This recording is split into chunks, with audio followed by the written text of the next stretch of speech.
Woodley and Devonshire, code 2-357-3 1749, identify. Control for fire 100, we copy. Clear. Copy, clear.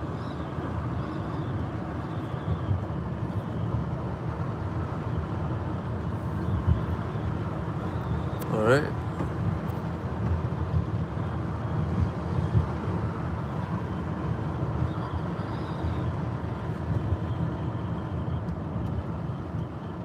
Oh my God, you gotta be fucking kidding me.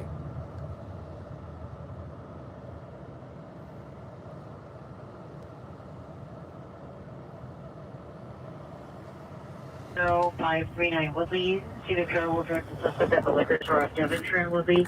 Suspect male black, 25 to 30 Don't years, hair fucking and braids, sit black next to me shirt, like black that. jogger pants. Code 2-3645 already 1749.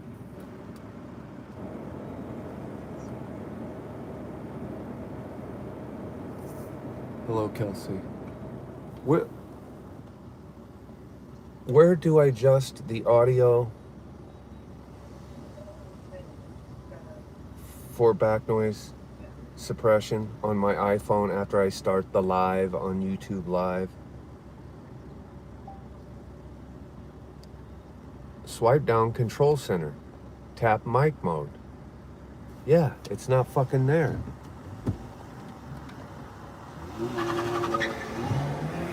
Yeah, get the fuck out of here. You ain't handicapped, by the way. That person's handicapped?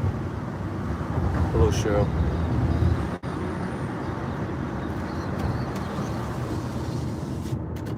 It's not giving me the fucking mic controls when I swipe down. Hello, Pamela.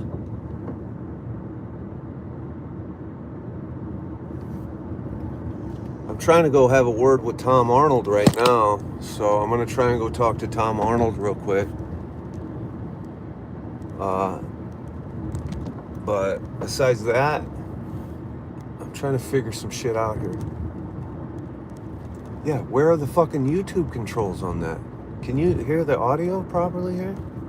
God damn, it's annoying.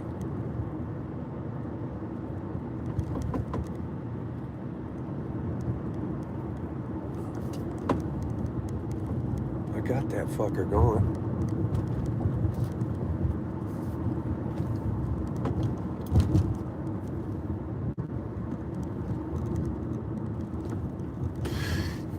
Yeah, so Tom, I missed Tom. Well, I was talking to his assistant the other day outside a comedy club, and I mean, I don't know how I'm gonna approach Tom about this because I haven't really had a conversation with him in so many years. He's not gonna remember me. So, but I need Tom to put me on his shows. So I need to get spots with Tom. Tom's playing the Starlight Cabaret in about an hour. Hey, they were shooting for the time down 44 suspect. Jesus Christ. Woodley and Devonshire, code 2-357-3 and already 17. So Tom's playing the Starlight Cabaret in about an hour. He always, when he does these shows, he just comes in and leaves. He goes in, does his 15 minutes, gets the fuck out of there.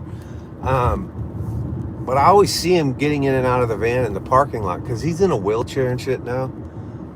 He's not really in a wheelchair, but I mean, he rolls around in one.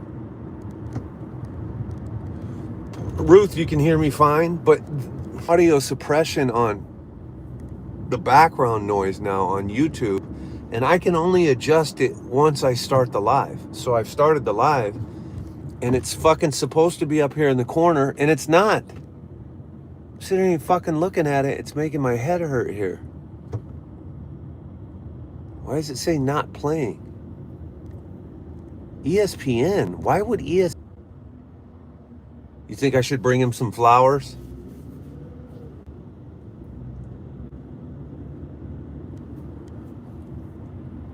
Hello, Angel. What's up, Linda? How's Iowa?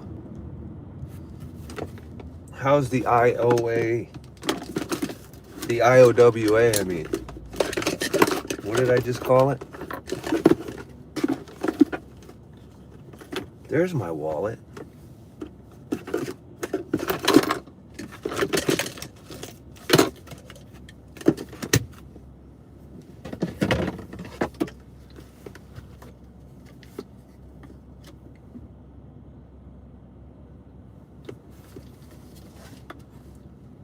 maybe we can see some good crime around here.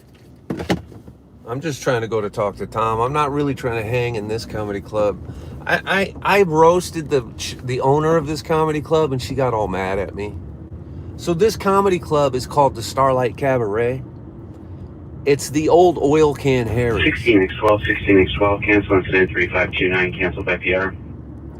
So there's a club in Studio City for all through the 70s and 80s. It was called Oil Can Harry's. It was basically the only gay bar in the valley. Like, it's so gay that when you go inside, it still smells gay. Okay? And if you know what that means, you know what that means. And they changed it into a couple of other clubs over the last 10, 15 years.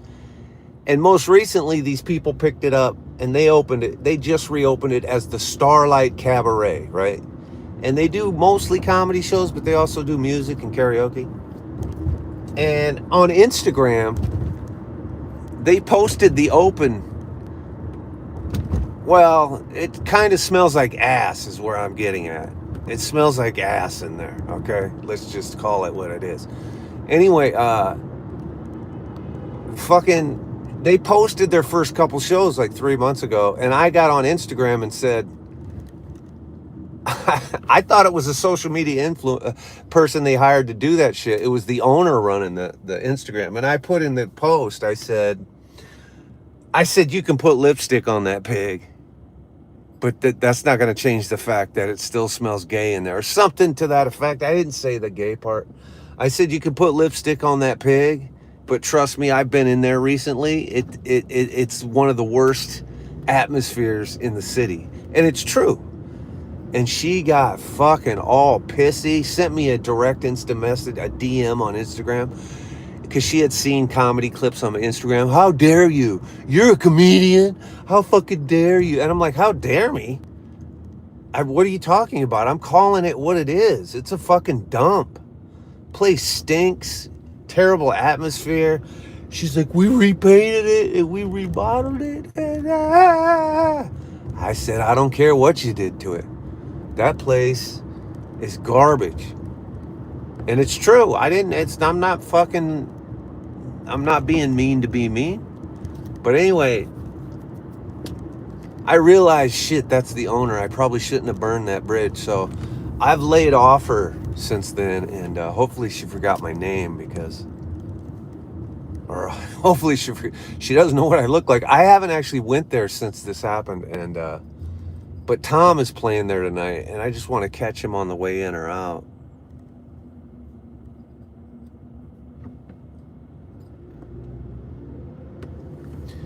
You guys, comedy is brutal.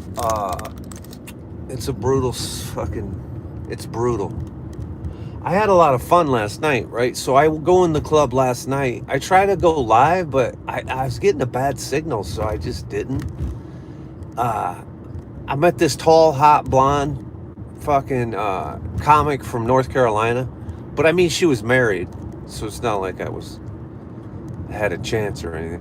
But she was married. Her daughter lives here, does music. She's here visiting her daughter. Somehow she got booked on the show. She was fun.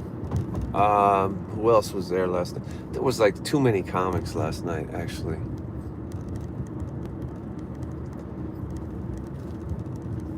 But Tom, I'm just going to see if I can catch Tom and let him know, listen, dude, you need to do your fellow Iowan here a favor, bro.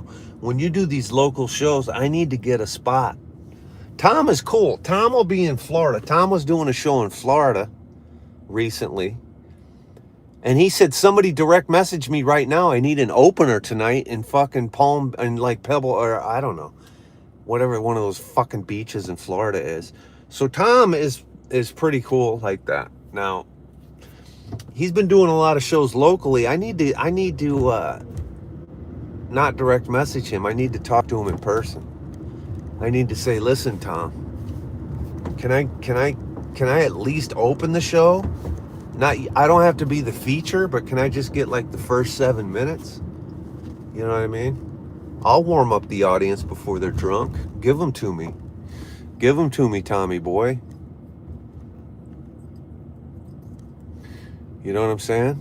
I'll do that. 850, watch 4, you clear from Hubbard. 15, take a man, big ticket. Correct.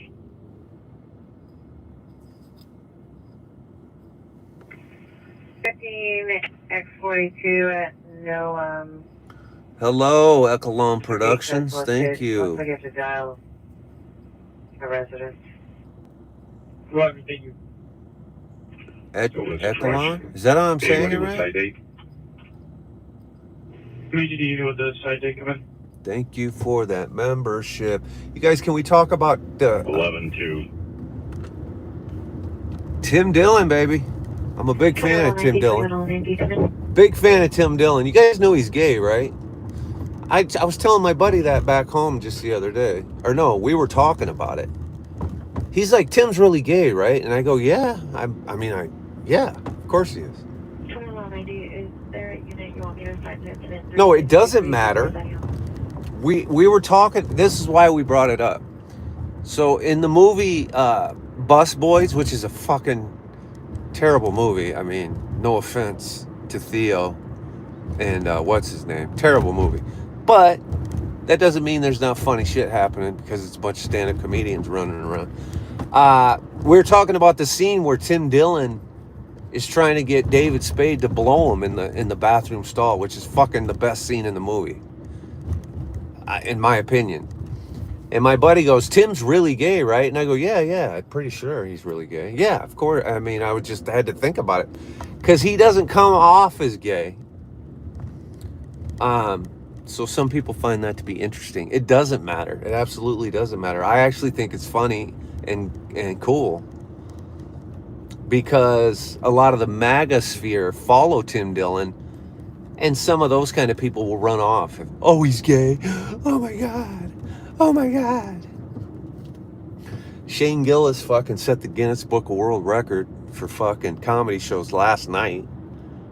Sold 76,000 tickets at that fucking stadium in Philadelphia, which is insane, man. And Shane is that guy, okay? Shane's he's the top guy right now. That's it. Shane is top dog. My favorite, most respected, straight up stand-up right now currently is Mark Norman. Traffic units. But that's just a personal preference at the moment. Shane is probably right now. And 16X12, ambulance, CPI traffic. Ron and Glenn, Scott 3 incident 369 216-01. Right. 292, are you clear? Right now, Shane is the guy, and he 6X12, Roger. he sold 76,000 tickets at one show. I personally, 6X12, I mean, not only do I recommend it, but I would not go to a football stadium up in the nosebleed to watch a comedy show. That's almost ridiculous. It's almost the dumbest thing you can do. You never want to be watching a comedy show at the biggest amount of people you want to go is into a theater. Maybe a theater in the upper deck is still okay. But you want to be in a club, man. You want to be in a club in the spray zone almost. You want to be possibly in the spray zone, or at least 50 feet and in at a comedy show. That's what's up. With the microphone, it's like, how you can't really it's weird seeing these arena comedy shows that are going on everywhere. They're going on everywhere. And I'm like, 76,000 of you motherfuckers couldn't find something else to do on a Friday night? Not that I wouldn't want to go to a Shane Gillis show, but I'm saying I'll go see Shane Gillis when he's in town at the Comedy Store. Only because I'm a comedian, I just get to walk in these clubs and hang out in the bullpen. And the bullpen is where like comedians hang out when they're going to go up on stage. So I'm able to just kind of lounge around these comedy clubs. I just saw Tim Dillon at the Comedy Store, from the side of the stage for a fucking hour last week. But I see him there all the time. So additional on your ambulance, TC, CPI involved, The suspect was last seen going eastbound Bond Street from Glen Oak. You saw Chappelle in a theater and you couldn't hear him. That's what I'm saying. The best, you have to be, comedy is so intimate and so has to be, it's articulated through speech. So big PA systems and long distances, it just doesn't make sense to me. If you're going to sit there and watch their face on a big screen, then why are you there? You could have stayed home and watched shit on TV. You need it. For me, this is just my personal preference. I don't know about other people. Have I been in the green room at the mothership? I have not. And I'll tell you why. I haven't been to the mothership yet. The mothership for me is next year. 2027 will be my first time at the mothership. 2027 will be my first time at the mothership.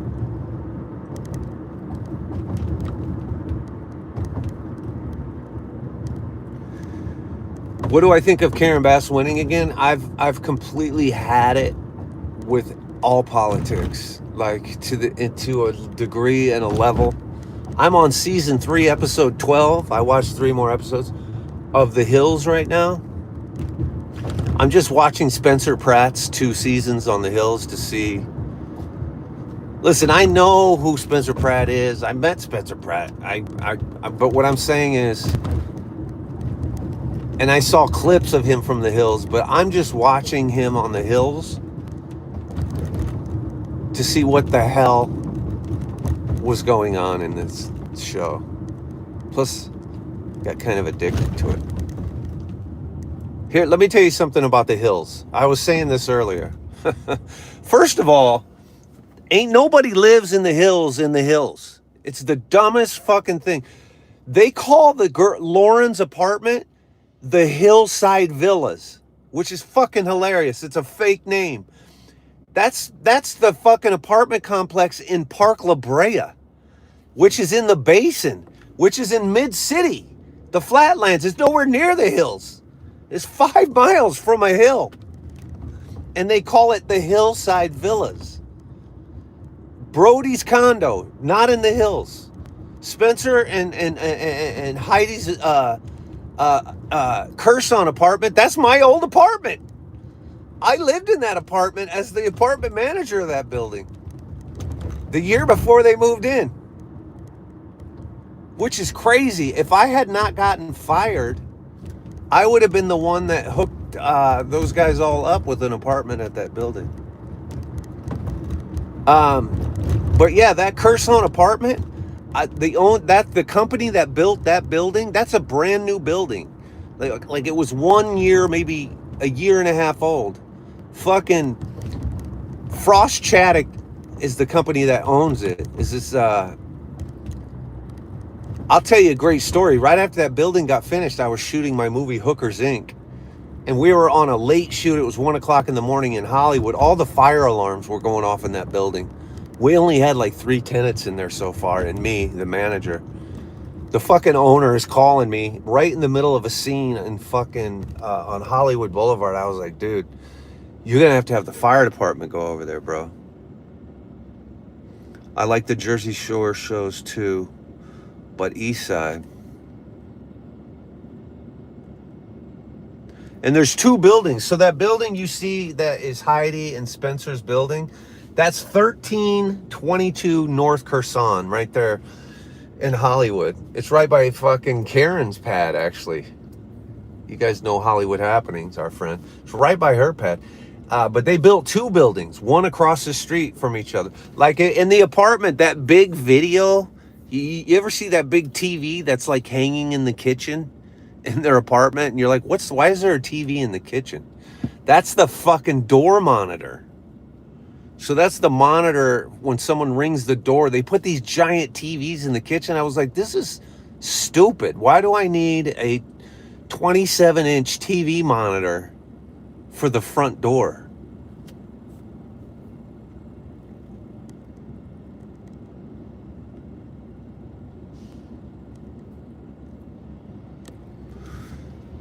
Anyone watching from another country? Howard Stern just fired 12 more staffers.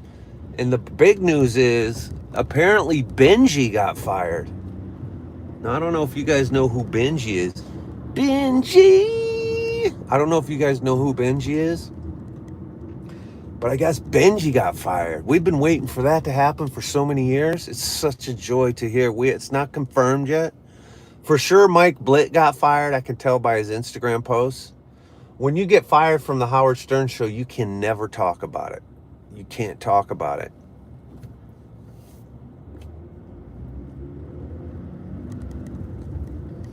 Anyway, so far, I've seen Spencer in like, I don't know, 13 episodes. He is a douchebag, sure.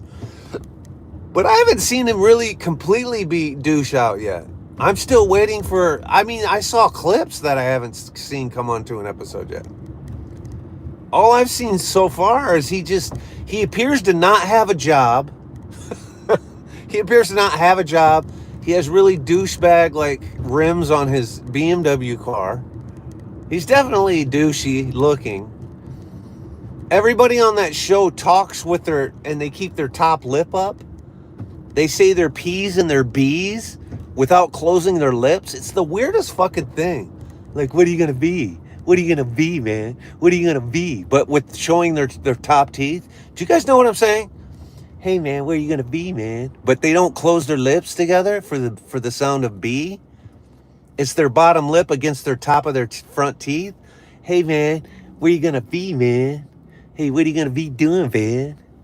It's fucking, I don't know what's going on with that crew. But it's a weird scene with this Heidi Mantag and this Lauren and all these people on this show. I can't believe I'm watching it. I'm just waiting for him to get kicked off the show so I can stop watching it. I've had it.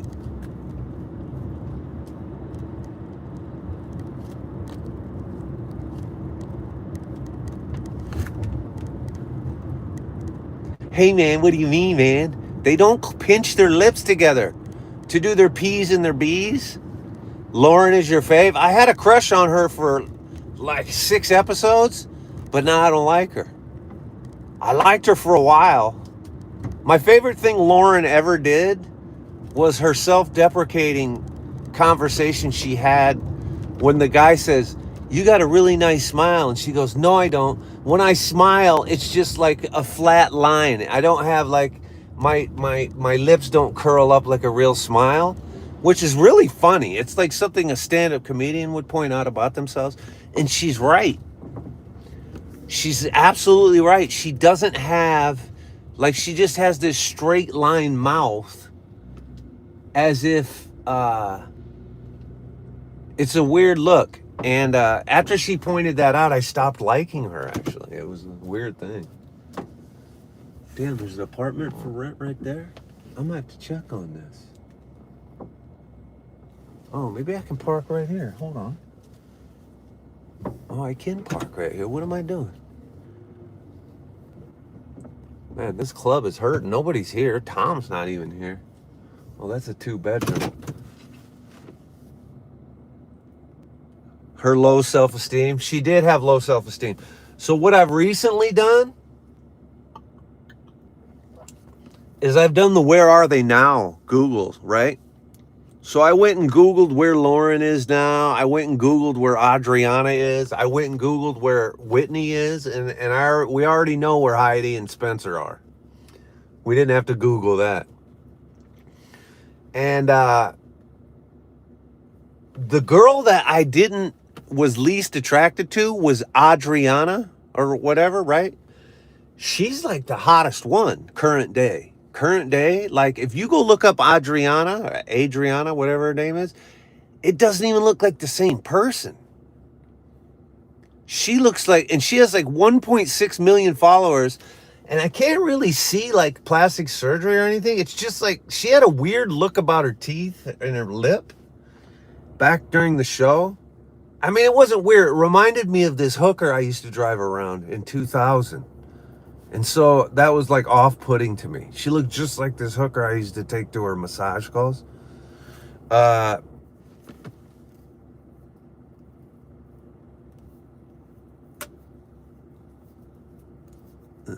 Redhead stepchild. Stop it. And so anyway, this Adriana, she's like got a lot of followers. She's not married. She has a baby. And she does like shit. She has a good cat and everything. So I like that. But this Whitney, she seemed to hit the wall, you know what I'm saying? But that's okay. I mean, I'm not here to judge these girls. And then Lauren, she's back down in Laguna Beach with some dude that looks... If you took Brody Jenner and then that other dude she dated in the show and just mashed them together, that's basically some dude she married that looks just like if those two had a baby, basically.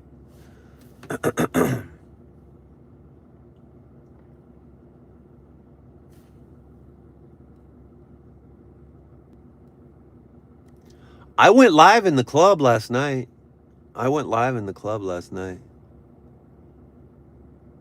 It's called Botox with the teeth talking. No. Well, maybe fuck, who knows? I'm talking about Spencer and these other people when they're like 24 years old and they're doing it. But honestly, they actually get Botox when they're young, these rich people. Whitney is cold and snobby kind of person. Yes, because she's from a rich family. That's why. Because when they did a scene, she was playing like softball at a playground that is the Brentwood School off Mandeville Canyon, and that's when I realized Whitney comes from an affluent, snobby family. So I already knew that about her. I already knew for sure that about Whitney.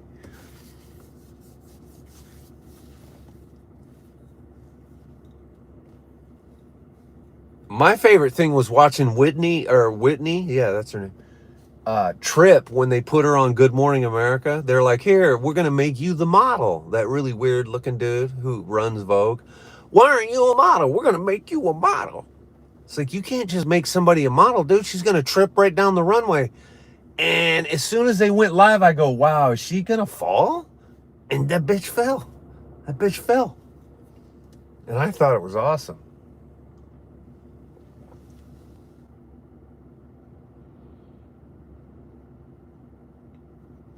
Hello, Carolyn.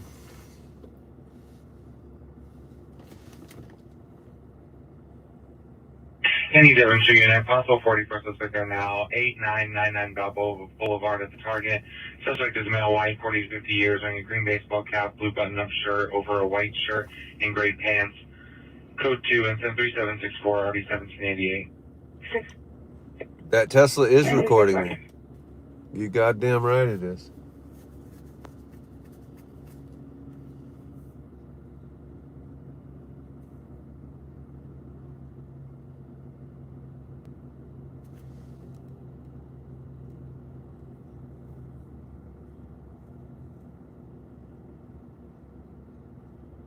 Leaving LA for New York City, the worst ever. Is it? The worst mistake ever, leaving Hollywood from New York City. Don't do it. I'm enjoying seeing home, but then you're talking about the hills. Friends gives me a hard time for liking that show. I just went back to look at Spencer Pratt. You guys, I didn't even go back to look at it. I bought this VC box. And I was just scrolling through the channels to see what I had. And as soon as I got to MTV, and then the next channel was MTV2, and it was playing old episodes of The Hills. And bam, just like that, it was Spencer and Heidi in the car in whatever season 2 or something, or 3, when he's saying, she's like, I don't want to move in with you. And he goes, okay, well, my answer is get the hell out of my car. Literally, that scene was playing. And so I stayed on the channel, and I think that episode was ending right then or something. Then it went into the next episode, so I watched for 10 minutes, and sure enough, I was hooked. Like a fucking 12-year-old girl, I was hooked. And I was like, well, with all of this Spencer Pratt shit going on, let's just keep watching and see what all the hoopla is about on The Hills. And it's crazy because, I mean, I was in LA doing all of that shit at the same time they were. And I even saw the cameras a couple times at the Roosevelt Hotel. I don't know what show, it might not even been the Hills, but I saw people shooting reality shows at the fucking Roosevelt pool all the time. Because that's a popular bar. You know, we all go hang out at that bar. Not the pool necessarily, but the bar by the pool is a popular spot. And reality shows were kind of really banging and hitting back then pretty hard. In fact, I was auditioning for Big Brother 2 at the time, or Big Brother 2. It was like right after the second episode of Big Brother 2. I had just auditioned for that. They were going to sequester me in a hotel and I failed the drug test. So I lost that opportunity because I was on marijuana. So they drug test you and shit for that, because they won't throw someone like addicted to marijuana on one of those shows, because you'll fucking DT, you'll fucking need weed after 2 days, you know, which makes sense. It makes sense. You go on Survivor or Big Brother or something like that, you can be, as long as you're not an alcoholic, and they test you, because on some of these shows they sequester you. I don't think they do it anymore, but back in the day they sequestered you. So if you were like up to be on the show, they would put you in a hotel for 2 weeks, sequestered, to see if you were an alcoholic, to see if you were going to have, withdraw from some substance that you weren't telling them about. Plus, they test you. And so when they went to test me, I mean, I did the test, but I admitted to them. I said, yeah, you're going to, that shit stays in your system. I said, I will be positive for marijuana. And that was it for me. I was out. The season, you know what season I was up for? The Mike Boogie season, which turns out to be one of the most famous seasons ever, because I think that's the season Dr. Will was on there. I can't remember. But the season Mike Boogie was on there, it was me and Mike Boogie. I was up for that LA slot, for the LA guy that was going to be on the show.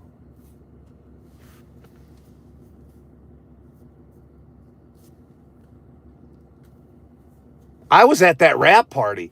Let me tell you something. The Mike Boogie season, I was heavily involved in the LA scene all over the place. The Mike Boogie season that I didn't get, well, Mike Boogie, if you don't know this, he actually ran, or technically owned, I think, a nightclub in LA. And it was the fucking club right in West Hollywood. Really popular club. And I can't remember the name of it, but I got fucked up with Mike Boogie at the rap party. And he was either co-owner of that, or I don't know his involvement or where he would have got the money, because I don't think he was a rich dude. I don't know how that was going down, but it was one of these exclusive clubs, and the whole cast was there, and it was all of our buddies. We were all there. Yeah, that was Dr. Will season for sure. So, but the rap party was at Mike Boogie's club. That's where the rap party was after the finale. So after the live finale ended, the party, we got down all night at that place. Big Brother is a very addictive show. I did end up not watching it for multiple seasons after that, but 10 years ago, I started watching it regularly. So I've probably been a fan. And same with Survivor. We were good friends with the guy who won Survivor 2. So the guy who won the second season of Survivor was like best friends with our friend from New Jersey. And so after that rap party, we had a party at his house. He was a comedian too. And I auditioned for the next season of Survivor, but I never even got a call back for that. I only auditioned for Survivor once. Didn't get a call back. And back then the lines were long. You know, people were lining up to be on that fucking show. And then I stopped watching both of them, and I never auditioned for either. Actually, my agent told me, you guys, it was a different time. So like, your agent would advise you to not go on a reality show. So your agent would say, listen, going on a reality show is a bad idea. It's not a good look for your career. So if you were a young guy trying to make it in whatever way in TV and film, when reality shows were breaking then, and Survivor and Big Brother first season and shit, the advice was given to actors to not go. That's why you don't see a lot of really famous actors on those early seasons. Because their agents were telling them to stay the fuck off of that shit. But now it's a different world. Now it's just a different kind of world. People will take whatever they can get now and do whatever they got to do. And reality TV finally became the norm here. You guys, I don't know if you remember that, but like in 1999, with the exception of the Osbournes is the reason. We used to make fun of Europe. We were like, Europe is a garbage country, they're garbage TV in Europe. They just make reality shows. That shit will never come to America. That garbage will never fucking take America. And then the Osbournes was the biggest thing ever on MTV or something. And sure enough, that's all we have on TV now is 80% reality shows, and I love them.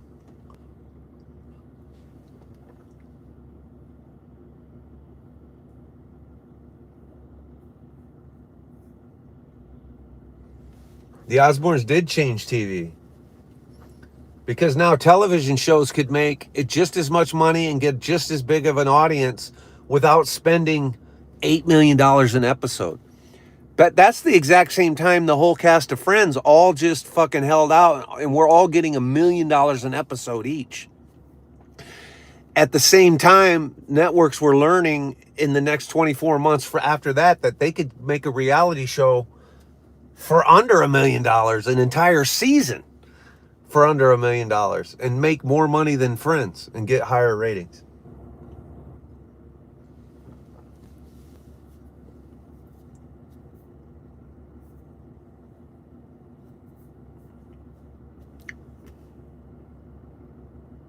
You guys, the whole world's changed now. Yeah, exactly, Karina. Now I do the same thing you do. I'll go home later and be watching streamers. Now we've taken the fucking production away from productions. You know? YouTubers, Mr. Beast, fucking Neon. You know what I mean? There are no producers.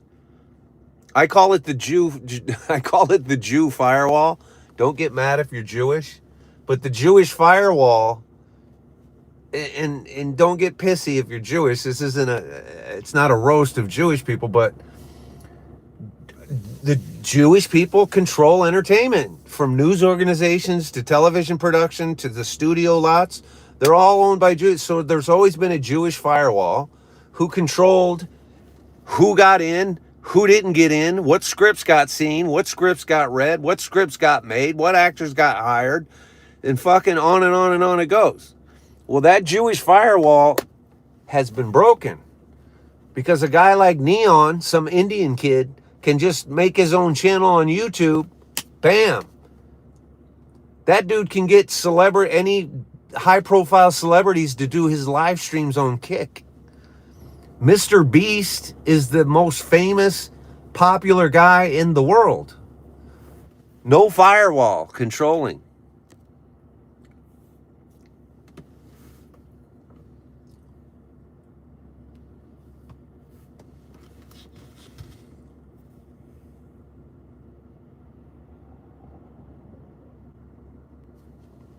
Okay. 966, code 4 in custody, 15201 Ventura Boulevard. Venus code 4 in the Clifford House, 15201 Ventura City. 2198, go ahead. For better location is going to be 10538 Whitman Avenue. 9944, Roger, 10538 Whitman.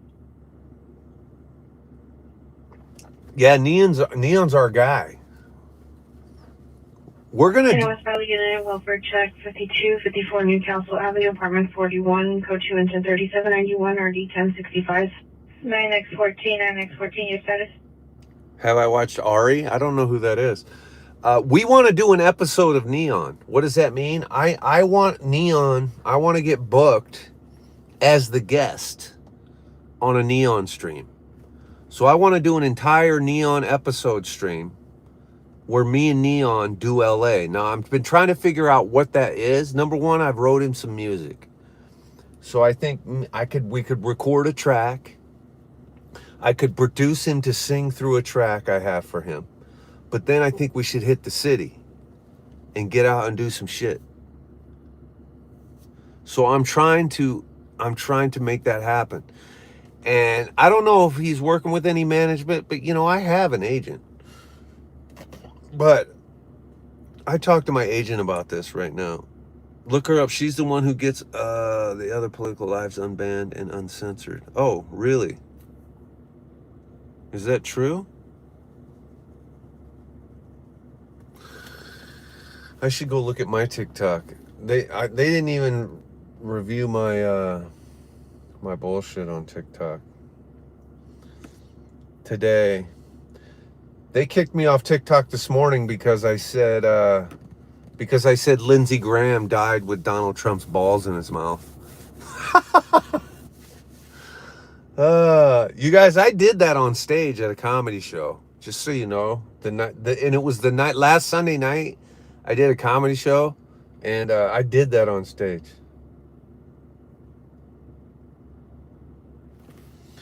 This is what I did, and I'm gonna do it on stage again. I'm not even gonna finish. I queued up the song Celebrate. I needed to have a plant in the audience, but I didn't have one. I did have one, but I didn't have time to do it. So I queued up the song Celebrate on my phone, and I got on stage and I said, I just want everybody, I want to do something serious real quick. Can we have a moment of silence for Lindsey Graham? And everybody went quiet, and I hit play on my phone on the microphone, and it started playing Celebrate Good Times. Come on. And I wanted to use a plant to do that so I could go, how dare you? And then blame someone else. But then it was on me. And then I went into my routine, which is not a routine. I just said exactly what I said on TikTok today. I said, can you imagine dying with Donald Trump's balls in your mouth? That's all. What's the worst flop joke you've ever told? Oh my God. Everything. I bomb all the time. How do you know if something's flopping? The problem is you need a big audience to really bomb. I've had my good jokes bomb. So every audience is different, man. Comedy is not for the faint of heart. I've had my good jokes bomb early on when I didn't know what I was doing. After you do certain routines, you do have shit that will land every time. You have your go-to jokes. So if you start to bomb with new material, you'll run to your material that your misdirection that works. I'm trying to I have a new R word bit, and it's I don't know how it's gonna go necessarily until I really work it out. But I got a new bit that involves it's about Jewish people and Welcome Back, Kotter. It's not about Jewish people, but that leads me to the bit.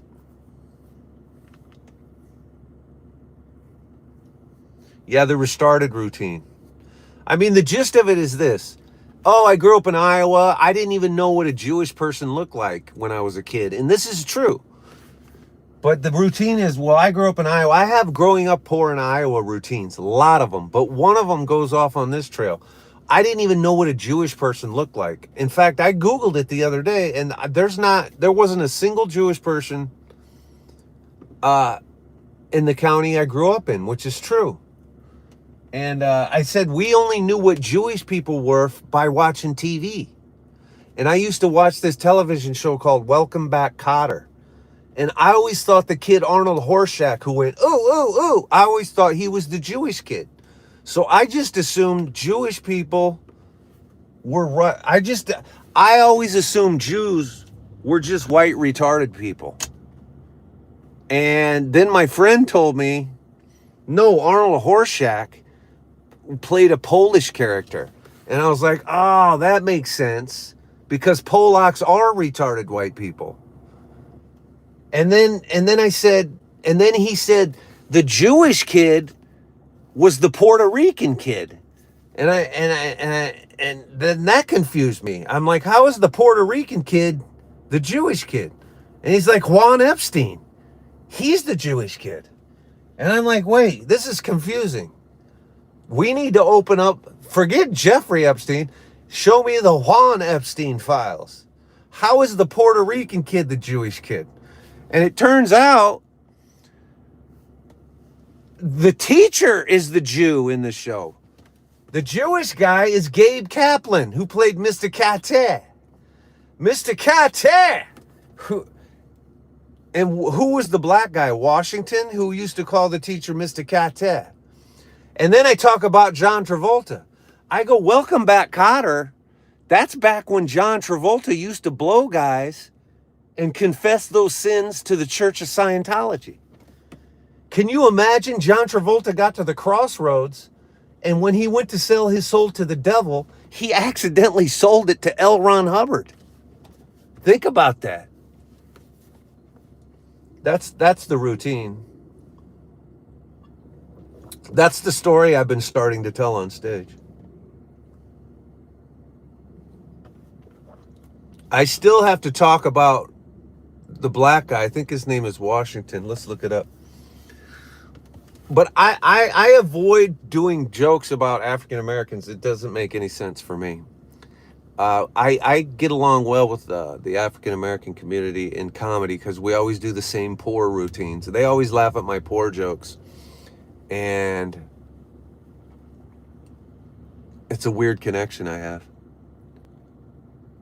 Am I up for criticism? Well, that's not a worked out bit. That's just a rant. So I don't even really have punchlines in that. That was just a rant with some misdirection. The joke, the whole point to that rant is I accidentally think that Arnold Horshack is the Jewish kid, but he's really a Polak in the show. So the joke is, I didn't know what a Jew was. I thought they were just white retarded people. And then, oh, he was Polish. Oh, that makes sense because Polacks are retarded white people. That's the only times I use the R word. And then I got to figure out how to roast. And then I got to call Juan Epstein. I got to do a Juan Epstein files joke. Right? Yeah, I got to keep that one, right? That's funny. That's funny. Yeah, boom, boom, Freddie, boom, boom, Washington. So he's the best guy on there. He's the one that calls Mr. Carter a Mr. Kate. You know, that's how he used to call the teacher. And they were the sweat hogs. So I'm trying to do a sweat hogs. I'm like, so in today's day and age, we call sweat hogs. And then I'm trying to decide what to call sweat hogs. Modern day sweat hogs would be known as, you know what I'm saying, Gen Z. Or modern day sweat hogs. It is a niche reference. In fact, before I do that part of the bit, I tell all Gen Z and millennials that it's a good time if they want to go to the bathroom, because this one's for all the Gen Xers and the boomers. I understand the audience. I understand the audience. When I'm doing Gen X shit, I let the audience know. I tell the Gen Z, any Gen Z, you guys might want to go to the bathroom right now because I'm about to do a boomer joke.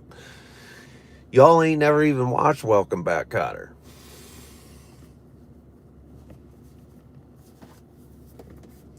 I'll tell you one of my punchlines that never fucking fails, no matter what generation is in the room. And I don't know if Gen Z and millennials get it or not, but when I do the punchline about people racially stereotyping me as white trash, and when I tell them, if you can picture me leaning against a 1984 Trans Am that's worn out, broken down, eating a fucking Spam sandwich and drinking Kool-Aid, you're either racially profiling me or you're the photographer who took my senior picture. That joke never fails, has never failed. I've never bombed on that line ever. That line has never bombed in the club. Always gets a laugh. And I don't know if Gen Z or millennials, I've never really judged the audience at that point. But that's a Gen X. My point is that is a Gen X joke. You really need to be Gen X to understand what people, well, maybe you don't, but you know, a high school photograph from the 1980s is literally you leaning against your car looking like a douchebag, basically.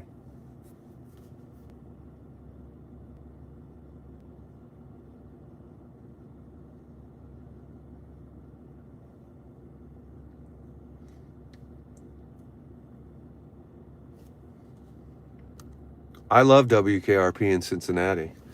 Woo!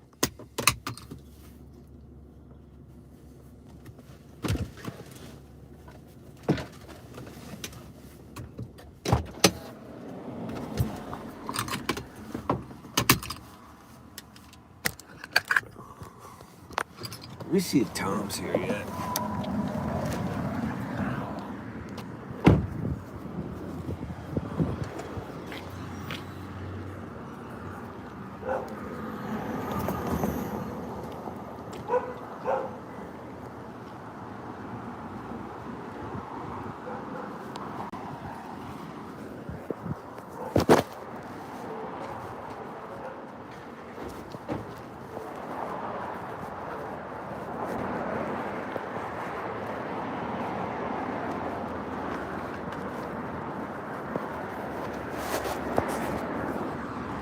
Wonder where they're valeting everybody to. Dean. But check it out, Dean. I'm in love with Bailey. That's another part I was going to go to. So when I'm talking about Welcome Back, Kotter, this is a fact, Jack. It wasn't the same actress, but there was the same type. Bailey from WKRP in Cincinnati, Mr. Carter's wife, okay, Mr. Carter's wife, Gabe Kaplan's wife on Welcome Back, Kotter, Bailey from WKRP in Cincinnati, and Mork and Mindy from Mork and Mindy are exactly the stereotype from those sitcoms. That could have been the same actress, Dean. That could have been the same, that was probably the same actress.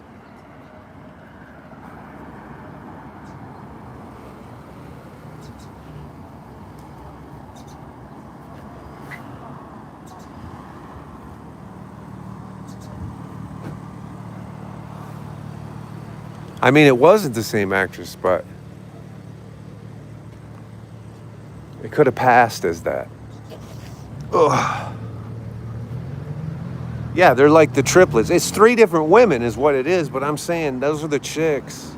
I was in love with all 3 of them. Mr. Carter's wife, Bailey, and the chick, and Mindy. That was the type. That was definitely the type back then.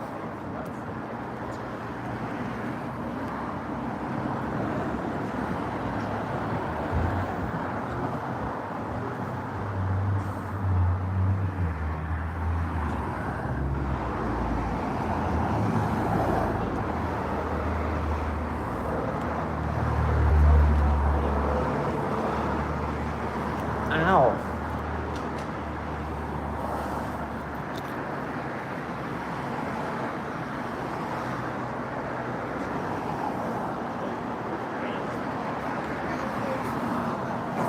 Karaoke upstairs in the back.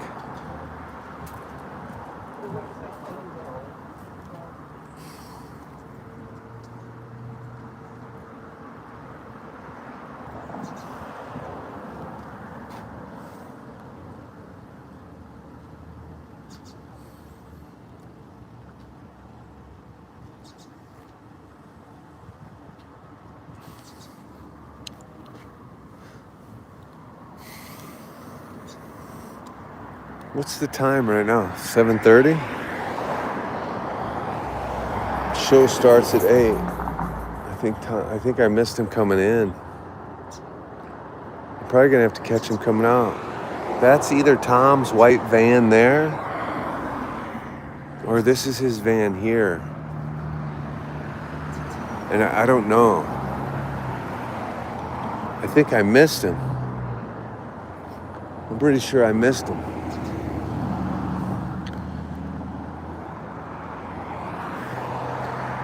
Did you guys see that Machine Gun Kelly video that people were making fun of this summer? That was shot right here. I bet Kelsey knows it. That was shot right here at the Hand Car Wash. You guys remember that? And they were washing the cars and shit right here. You know, they had to fight over this sign for like 5 years. So this Hand used to be really tall. So it was 3 times as high. The Hand had a whole arm. So a big, huge, long arm went all the way up as high as the car, and then the Hand was on top. It was way up there, and the city said you have to remove it.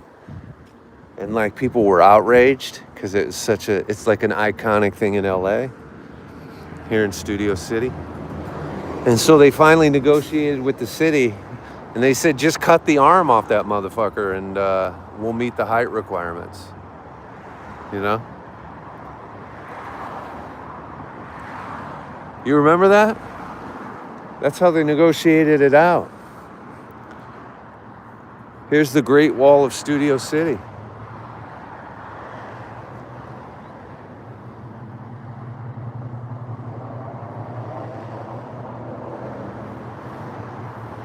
Dupar's. Used to eat at Dupar's all the time. Fuck, this bowling alley's famous as hell. This is the bowling alley pins that I bowled with Al Bundy.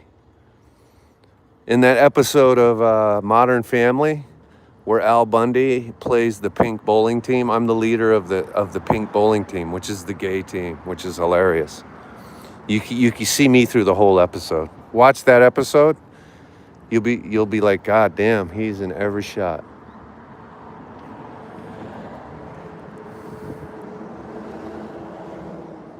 And then they took our golf club. They took our golf club away. Oh, it was one of the greatest moments for me as a person. The fact that I was bowling with Al Bundy, you guys. It was on Modern Family. Oh, Kelsey's not the MGK fan. I misappropriated you just now. Somebody's an MGK fan that follows this stuff. I don't remember who it is. I thought it was you. Somebody's a big old MGK fan. Never misappropriate you for an MGK fan again. You love him. You love him. Don't play coy. Be loving that MGK.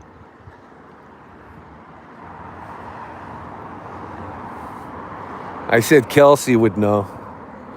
Because Kelsey's the millennial in here. Kelsey's the millennial.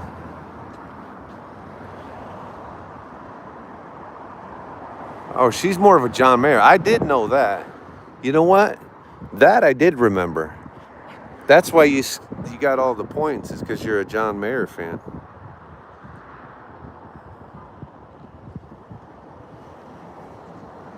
And then Jack Johnson. And then you ruined all of your John Mayer and Jack Johnson shit got ruined when you threw Nelly in behind it.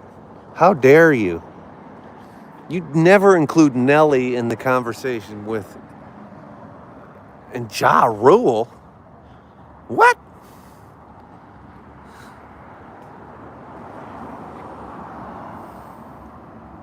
No.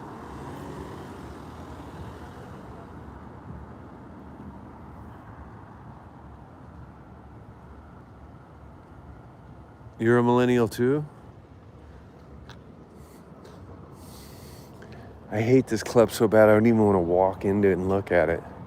I'm not going to, actually. I hate it so bad. This is the old oil can Harry's.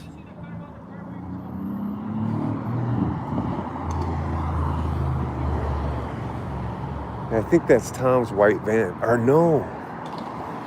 This is Tom's car right in the front. He's got a van. She loads him in and out of it. He's got a wheelchair. And I think, if I'm not mistaken,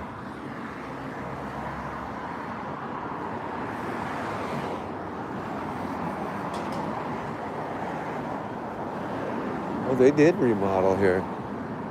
They did remodel, though. It looks nice. Place looks good. A little bit in the front. You know what I noticed on the hills? I was looking at the gas prices. They drove right by my house in a scene of the hills, right by the gas station. Gas was $3.29. And I was like, damn, that means it was like $1.80 or somewhere in the middle of the country. Gas was $3.29 here. $3.29. Can you believe that?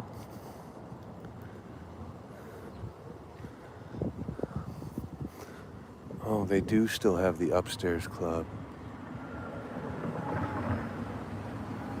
It's $8 downtown here. It's $8 downtown here right now.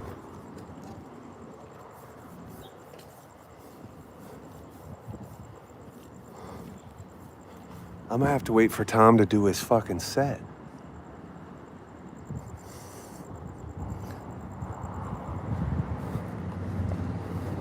There's not really a wheelchair ramp here. That's the weird thing. Like, there's not really a wheelchair ramp. I think he might have already went in. So he's the headliner, but he demands to go up early. Tom don't fuck around. He drives from his house, does 15 minutes early, and gets the hell out. He's not here to fuck around.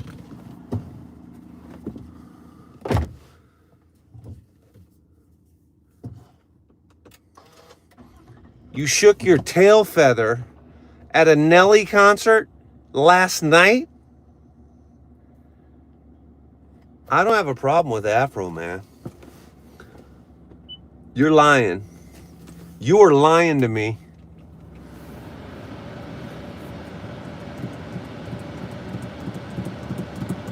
You did for real? Stop it. What does Nelly sing? You talking about the Nelson brothers or Nelly?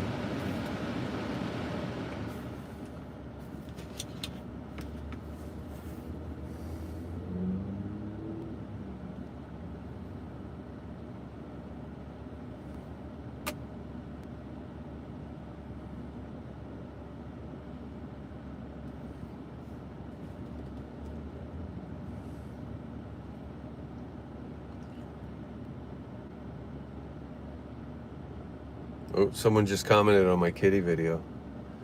Sadly, one of the kittens was actually in the video, but it's so small you can barely see it. Yes, the little guy died.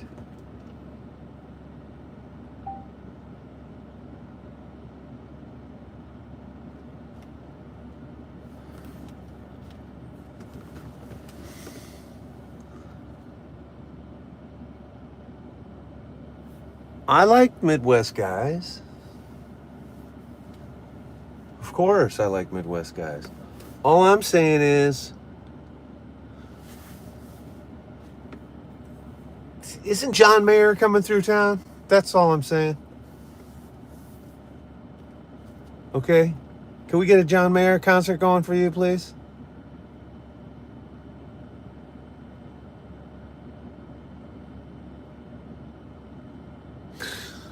Thank you, Echelon. Is that it? Echelon? Thank you. Oh, thank you. Luna, she is the best. Luna's the best. She really is. I love her. Little Luna.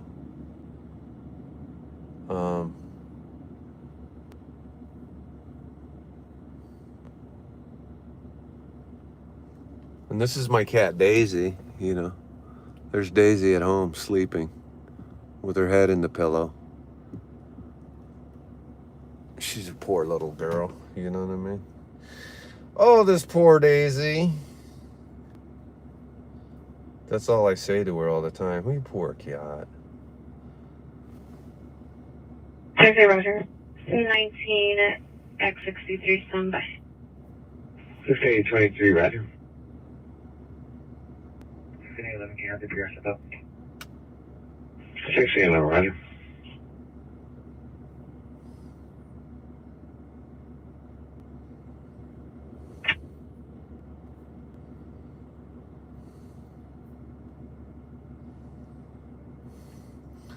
There's Daisy singing at the studio. That's Daisy. 1623, 1623, additional call to group 12467 Osmond Street. Additional calls reporting the suspect to be 3 to 4 male Hispanics. Number 1, wearing a white shirt. Number 2, no shirt and brandished a gun. No further than 3 and 4. Roger, going for something for you. Where are they? 2185, Pacific Shells indicated by your location. 125, you should go forward and follow me to the station. Not for 6. Hi, evidence code for the Pacific Shells information only to the station.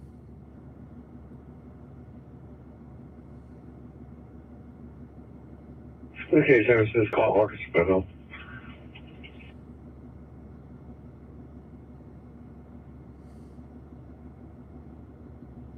Any further unit will for check 10550 Franklin Avenue. Subject is transference. Female, 70 years old. Modification code 2 incident 3936 3638.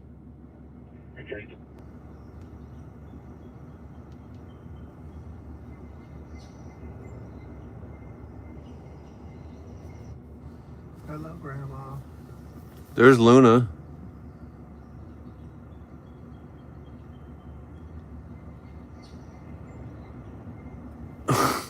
That's my Luna cat. She's such a good cat.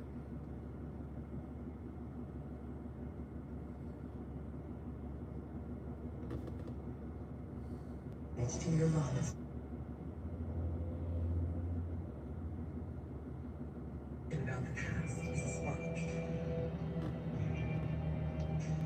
And when curiosity strikes, I love you girls. the everyday lives of your family. The past is You know, I realized the other day, my cat Ellie Mae has an incredibly long tongue. Like, it's fucking weird, man. She's got a tongue like longer than Gene Simmons. Look her in the back drinking this water. curiosity strikes. I love you girls. The everyday lives of your family. Look, her tongue is really long. Only your ancestors can provide. With that long tongue. How is your family 250 years of U.S. history? Daisy, you're probably thirsty now. Ancestry. Next to your lungs. This is what I do, is just hang out with these cats.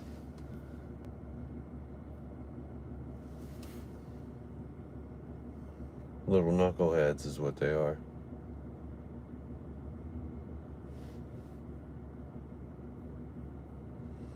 My friend used to tell me I look like Duff McKagan all the time. So when I ran into Duff, I took a picture. Look. I kind of do look like Duff a little bit. I look like Duff. It's weird.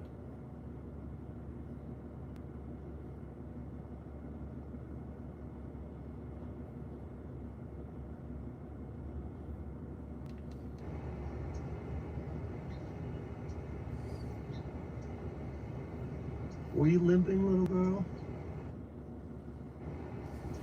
There's Luna right there. Were you limping, little girl? Are you okay?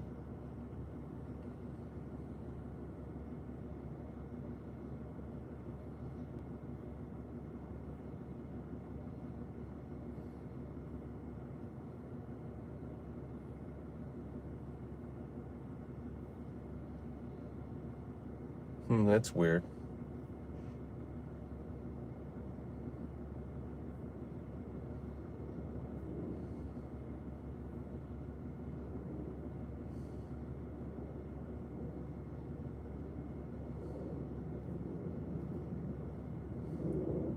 My cat sleeps with her eyes open.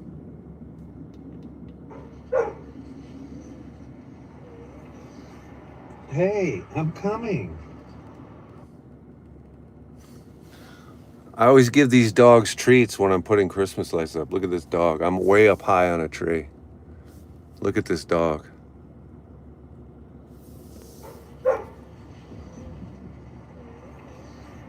Hey, I'm coming.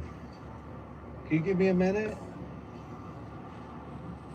He's waiting for those treats. Hi, sweetie. I'm coming down. You missed me already?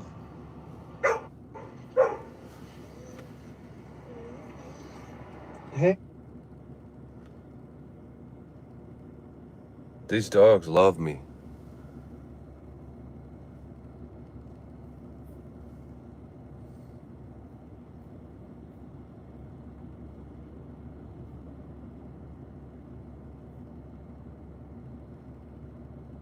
Oh, here's my favorite one though. Look at this one. At the same property. Look at this miniature.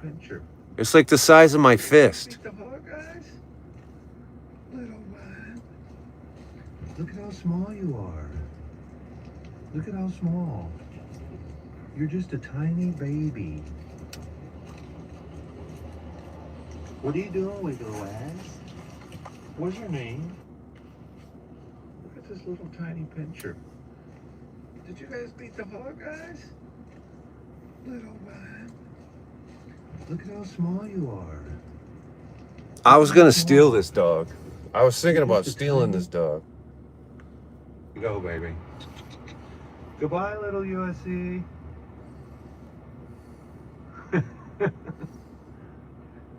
Go, baby. Look at this thing. Goodbye, little USC. Look at this thing.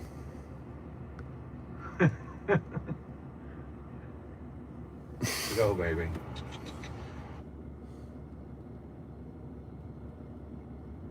Take that motherfucker right home. It's a fucking great dog, man.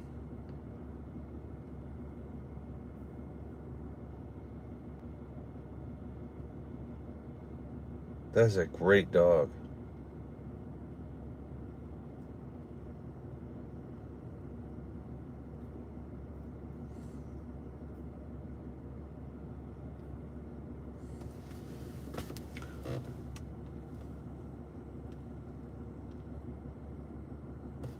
His ears were, his fucking ears are crazy. I'll be seeing him in a few months. Looking forward. Looking forward to seeing that little fucker.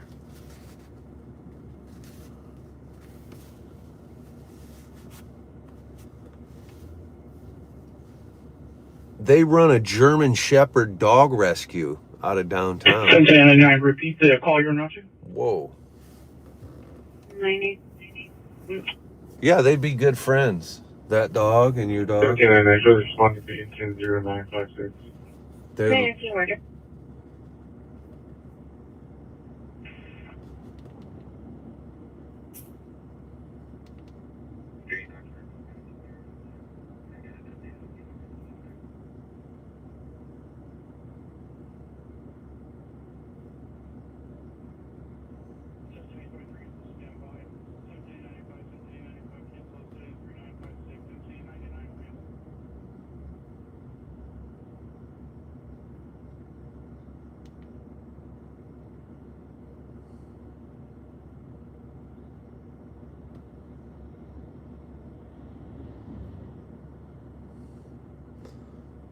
well, that's how you do it right there. That's how you do it. So if he goes on, he's not going to open though. I bet he does open the show.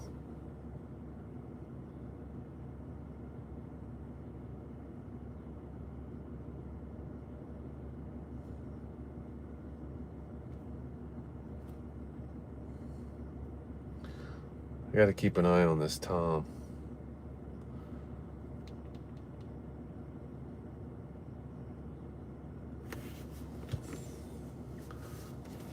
Relay traffic unit of TT 17147 Sherman Way.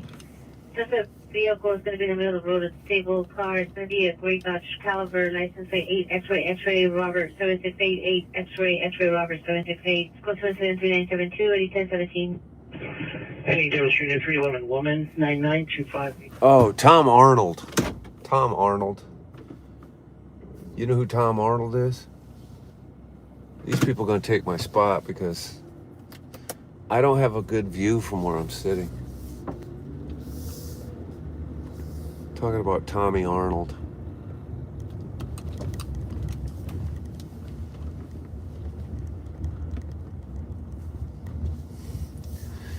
Do you guys remember that Asian actor whose fucking driveway gate shut right on him and killed him during the pandemic? Do you guys remember that happening? That gate was right there. Fun fact. Yeah, he's an actor and a comedian. He's just Roseanne's boyfriend, but then he became his own self. That's his van in the front. That is Tom's van in the front. So this van that's just sitting double parked in the front, that's Tom's van.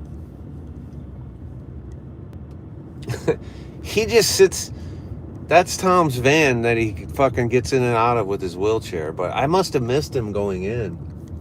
Damn, what is that joint? That place is popping off.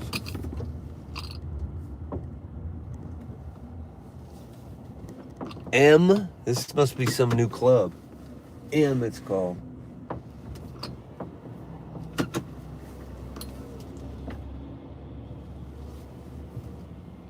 Oh, damn, I get the meter. This is like the modern day Hills right here. Club M. Huh.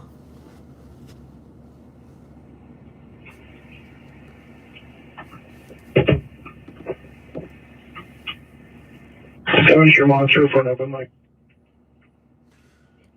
For an open mic?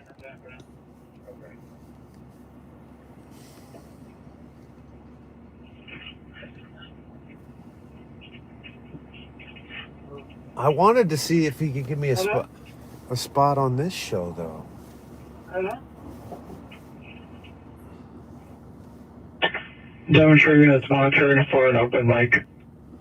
Any Tahoe unit, ambulance battery system just left 10435 Laurel Canyon Boulevard, Thunder Luna Laundry. Suspect transient male Hispanic, dark complexion, wearing a green shirt, blue jeans. Last seen riding a bicycle with a box strapped on top. On Laurel Canyon, towards 99. Scott 103960, already 1621. Oh, that's way up there. Demonstrator units and 1799, 17A99, you're 311 woman.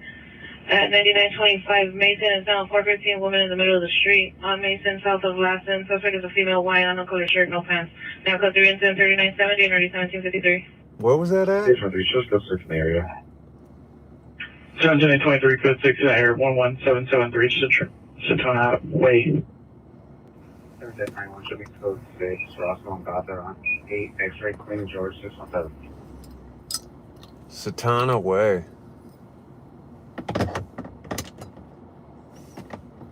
Any damage unit, animal cruelty 19500 Palmer Avenue at the Plaza de Northridge. Suspect vehicle is a black Ford Flex, license 18 John David 785, 18 John David 785. Code 2 incident 3956, RD 1764. Suntax 91, code 6 Roscoe and Bass on A X-ray Queen at George 617. Suspect is driving a 10 Cybertruck, possibly still in the area. We're yet to meet with the PR. 1799 shows responding from San Fernando Mission and Chino to incident 3970. Yeah. All units 1799 respond code 3 from San Fernando Mission and Chino 29925 Mason Avenue. Yeah, and they call that a code too. 1766 Roger. They call that animal cruel a code too. They called it code 2.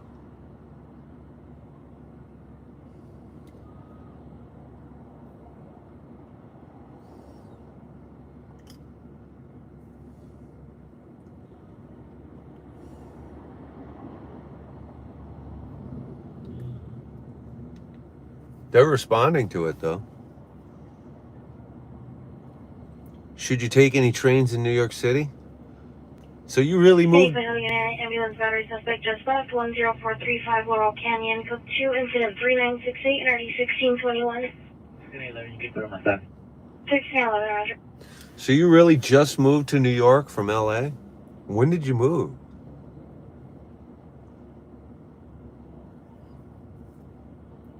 This is more than a sad world. I've had it. Let me get the results on this Duplessis fight. Now that I'm stuck down here, hold on. 6823, the PR wish to meet.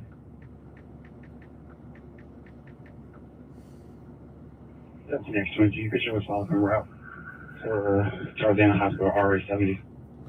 The Duplessis fight is next. Send the next 22, Roger. Next 36, data.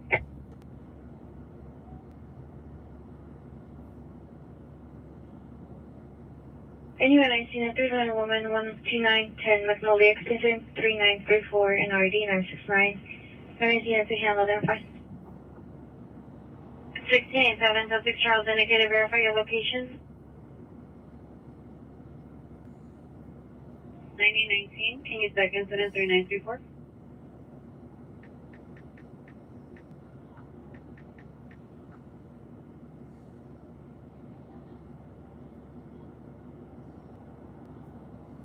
Stream East. Searching this information on a criminal debt suspect. Conference photos of 8870 Tampa Avenue. Made threats to shoot anyone that hits the vehicle in the city of Northridge. Information only on incident 3964. 7823 on the possible suspects, the 29 Sienna Lane on a gray correction tan cyber truck. 3027 George 36 temporary plate. Roger. Hey, Tango unit. Level 7 radio at Orchard Ranch, 23600 Roscoe Boulevard, Code 2. Incident 3993, NRD 2111.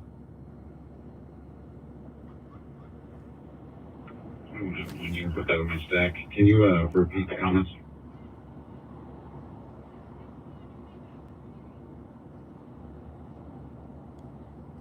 A1, loud music coming from the park, ongoing for the past 1 hour. Music vibrating to our home from 200 yards away. Ongoing problem. What's a gratitude journal? My box. I was watching the fights on my box. Go for it. Sounds suspect going to be in custody. My VC You have box. the PR step out and meet outside of residence. We'll meet up with her right now.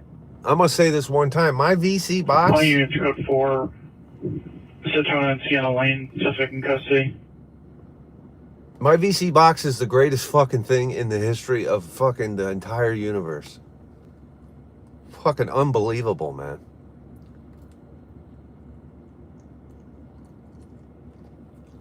Thanks, LP20. Put up a watch for. I'm so grateful to have that Watch box. 4 units, Code Alpha. Watch 4, Code Alpha. You're crazy like Pimblett, like Patty Pimblett? Yeah, I'm starting to like Patty a lot. Patty the Batty. I wanted to see him lose, and I got to see that. So I did need to see him get beat up, and he got beat up by Justin Gaethje. But now that he got beat up real good, I'm starting to like him a lot more. I want to see him fight. I want to see him fight Ilya Tapora. That's got to be the next fight for him. It's got to be. 1795, Roger.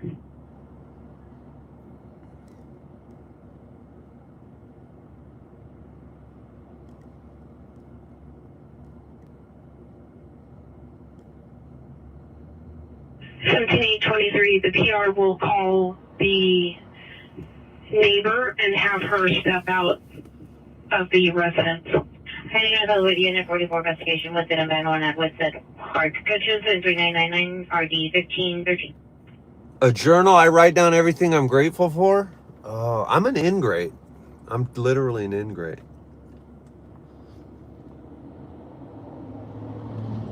I can't keep up with my comedy journal. I'm trying to write jokes down. I can't. 1521, Roger. But what am I grateful for? Nothing. I'm an ingrate. I'm a selfish, narcissistic, Hollywood Information on asshole. suspect was seeing that southbound trail from Brands. Look at the female Hispanic wearing a yellow Lakers jacket on a black bicycle carrying a torch. Instruments. Information on Simpson 4006 early 1918.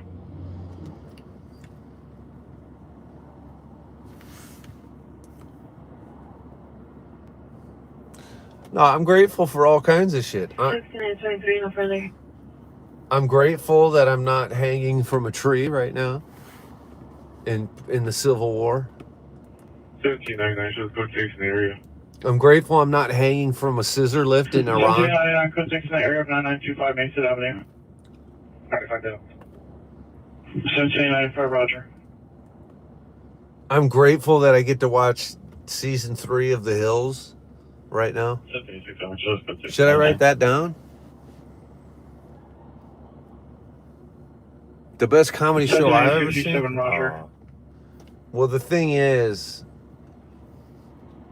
just in the last 20 days, I've seen, like, last night I saw 15 comedians. Like, I can't, I have no idea what to tell you, actually. But I can tell you the best, I have no idea. You know, I have no idea. 2118, no further. But before I did comedy and all that shit, when I was a kid, you know, we used to listen to Eddie Murphy records and shit, you know. We thought he was funny. We used to sit around listening to Eddie Murphy records. 17823 for temporary play, Edward Tom 27 George 36. No warrant. But like the best comedy show I've ever seen, I mean, honestly, the way the clubs work is you're not just going to see like a feature, like 2025 Honda 4-door. So everybody just went to see Shane Gillis last night. If I go to the Comedy Store tonight, I'm going to see 25 different comedians, and they're all going to be the best in the world. So which one am I going to say is the best? I have no idea. The best comedians right now in the game are the ones that you know. They're Shane Gillis. They're Tim Dillon. They're Mark Norman. These guys are fucking tracking just like they should be tracking. Who's funny every time and just it feels good to be there? Every time I see Bobby, you know, Bobby. I see Bobby 3 times a week. You know, I see comedian sets so often that I see the same set 25 times in a row. Some of them have jokes so good I laugh every time, and I know the joke. I know the joke's coming. I know the setup. I know the delivery. I know the punchline. It's still good.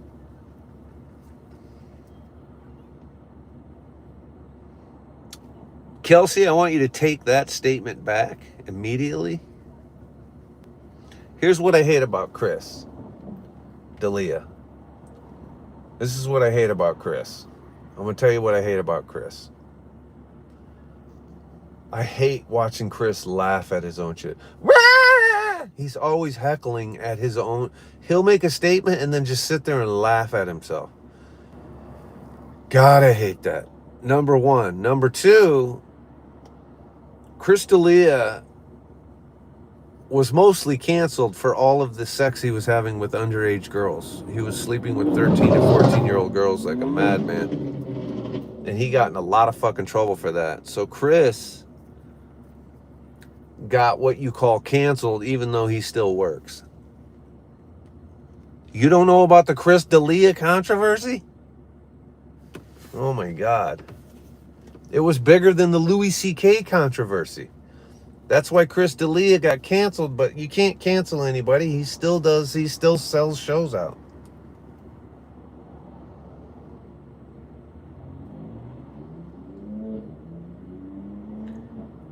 You didn't see all the apology videos he tried to make? You didn't see all that shit?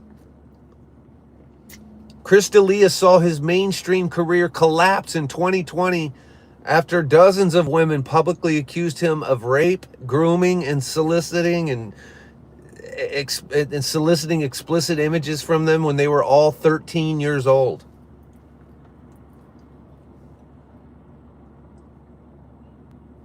Following the initial accusations, and this is a true story, D'Elia was dropped from his talent agency, 3 Arts Entertainment. That's one of the biggest entertainment agencies in the world, and they happen to be dear friends of mine. The 2 people who run 3 Arts, there's a lot of agents involved, but the 2 main people, and they also are the managers. They also manage Kevin Hart. They had Louis C.K. They had to drop him. I've been doing their holiday lines for many, many years. But Chris, they had to drop Chris. He can't work on TV anymore. You remember he was on TV shows and shit. So he basically went into hiding for all of 2021. He went into hiding for an entire year. He tried to deny it. And then he went on YouTube and admitted to having problematic relationships with sex, but didn't admit to having sex with 13-year-olds and shit. He was sued federally for it.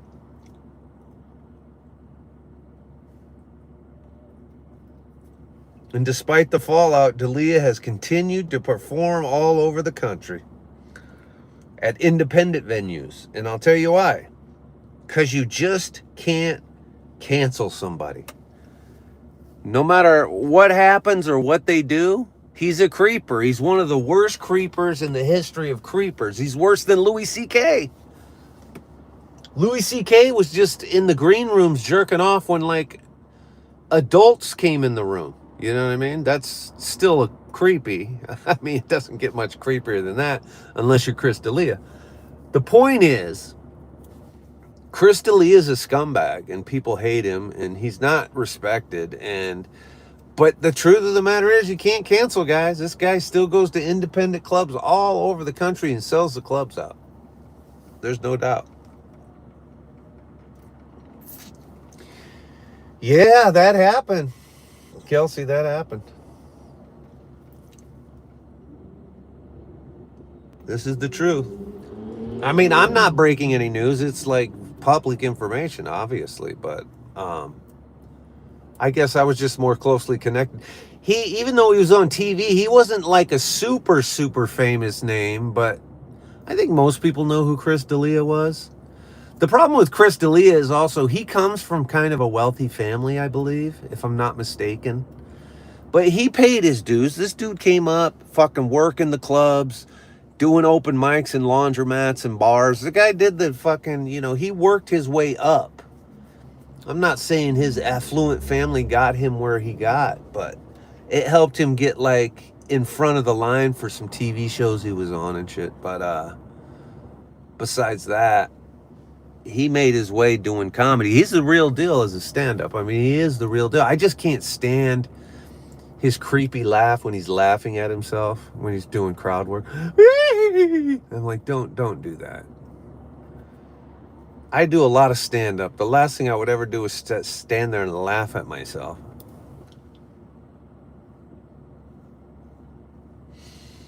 But again, you can't cancel people. It's not possible anymore. The repercussions of cancel culture are bigger than cancel culture itself. Everybody they tried to cancel, it was like striking them down in a Star Wars movie with a fucking, striking down Ben Kenobi. When Ben Kenobi said, if you strike me down, I'll become more powerful than I ever was before. And that's exactly the perfect analogy for what has happened in the comedy community. Because they tried to cancel fucking all of what's considered to be edgy, or cancel people say is racist comics or right-wing comics. They're trying to politically label them. comedians who don't believe they have to, the whole world went woke and said, okay, even you comedians, you can't make fun of people. You can't say the word retard. You can't make fun of Asians. You can't, which was ridiculous. And so half of the comedy community rejected that idea, because the only way for a comedian to make comedy is for him to stretch his arms out as far as he can to the left and as far as he can to the right, and walk in and out of clubs in front of audiences and just see what's fucking flying and landing and whatever. But the truth of the matter is, just like a comedian is free to be offensive, you're also in a country where you're free to be offended. So it's not like comedians can't be offensive, because some people are going to be offended. But if you're easily offended, I would suggest being very selective of the comedy that you choose to watch, and being selective of the comedians you go into a club to see. If you're going to the club to see a comedian that you know is going to offend you just so you can be a heckler and interrupt and disrupt, then you're just a part of the problem. Now, if you're going to see a comedian you know is offensive and you don't want to see it, then don't go. But if you want to go see some clean comedy and have laughs with your family, go see Jim Gaffigan do fucking jokes about hot pockets for 4 hours, because he'll crush it.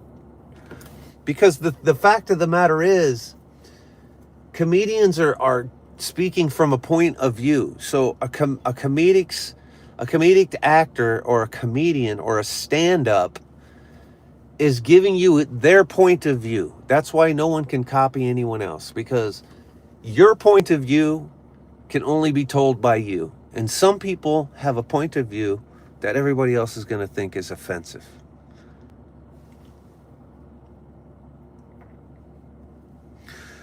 And for me, sure, I do a lot of shit I say is offensive, but I'm not a Republican, so haha. Politically, people that I align with don't want me to use the word retard when I do a comedy bit, but I do. I don't do it a lot. I use it 3 times. I use that word. In all of my comedy I've written or done, I use the word 3 times. Now, of course, I'm never going to use the N-word. Can't use the N-word. But I have a bit where I pretend like you think I'm going to say the N-word. I have a bit. And then I have a bit where I do the N-word, where I say an N-word that sounds just like the N-word to trick the audience, but I'm really not saying it. I have that bit. I haven't worked those bits out to where I'm comfortable saying it, because there's usually a lot of African Americans in the audience.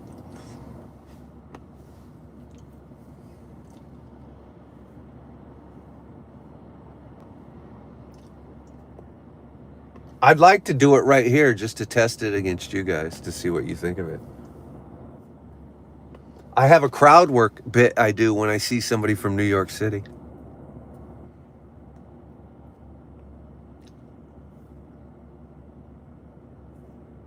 I can't say that word, Kelsey. I can absolutely never.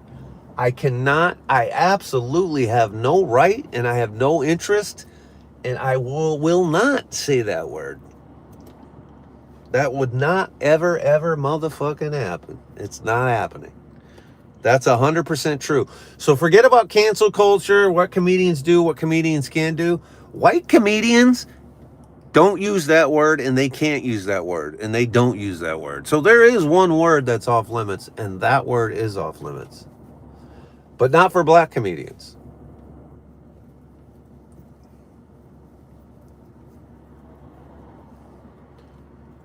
It's the innuendo that we use. Do you understand? Like, I do a whole bit about NBA basketball, and the coach of the Golden State Warriors is Steve Kerr. And I do a joke saying that he has a nephew or a son, and if his son's name was Nick. Do you understand what I'm saying? And then I can say his son's first name and last name. Do you understand? I haven't worked the bit out all the way yet. Do you understand? It's wordplay. where it's not the word, but it's the word. Okay, and I also do a bit, I do crowd work where I see a guy, if a guy's wearing a New York hat or a New York Mets hat or a New York coat, okay, do you understand? The name, I'm going to do it, I'm going to spell it out so no one gets offended right now because I'm not going to use the word. It sounds like I use the word, but it's not the word.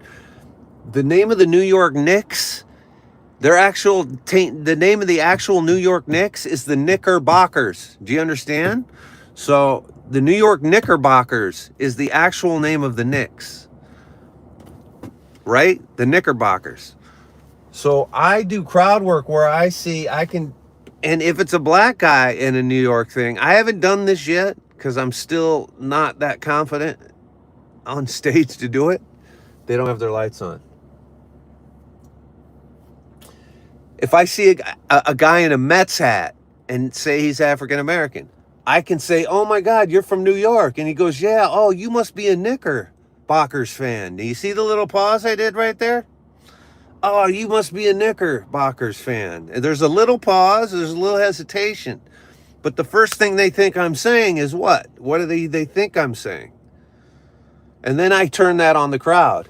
"Sir, is that a Mets hat? Oh my God, are you from New York? Nice. You must be a Knickerbockers fan." And then I look to the right to the rest of the crowd and go, "Well, how dare you guys?" Maybe somebody moans. "How dare you think I would use a word like that? How dare you?" And then I yell at the crowd. You see what I'm saying? So there is wordplay.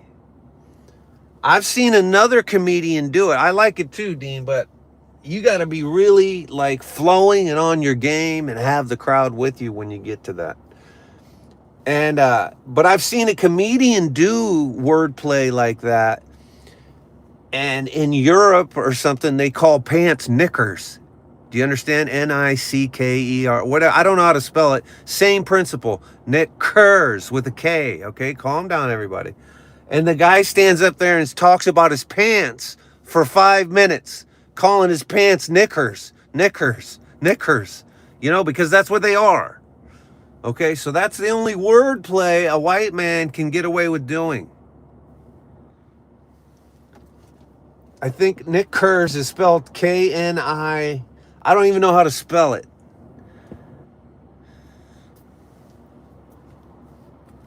So this is a very fine line. This is a very fine line you can use as a white person. The European guy that I saw do the whole pants, knickers, curse with KKK, everybody calm down. I saw him do that bit. And I was like, damn, that was fucking good. How could I do something with wordplay? And I finally, after thinking about it and writing comedy for months, I thought, New York Knickerbockers. And I fucking was like, there it is. And then that's when I came up with the crowd work idea. That's when I came up with the crowd work idea. And that's original and it's mine. And I still haven't really done it. I'm going to try it in some mics, some open mics, and just see what happens. Comedy is a dangerous, dangerous game that we play. It's a dangerous game that we play.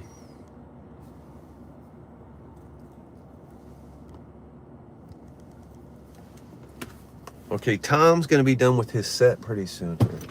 I got to see if I can get a hold of this guy. I would have went in the club, but this woman is mad at me. This woman is mad at me. Oh my God, is that the van? The van is leaving. Wait, no. Is Tom in the van? Hold on. Is Tom in the van? Oh my God. Tom just left in the van. No. Are you kidding me?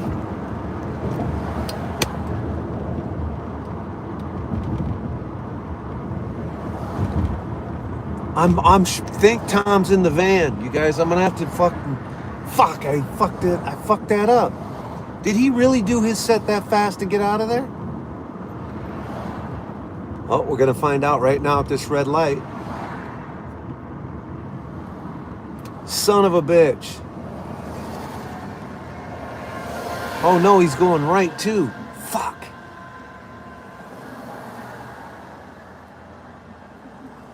Son of a bitch.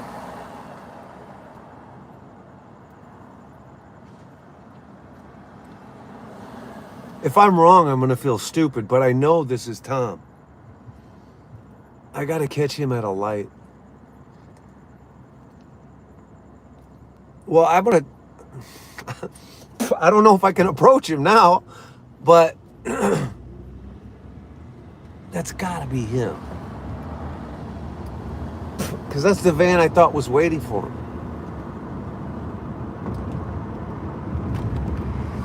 Maybe they'll stop for a donut or something. Fuck. I sat there running my mouth trying to not use the N-word. Look what happened to me.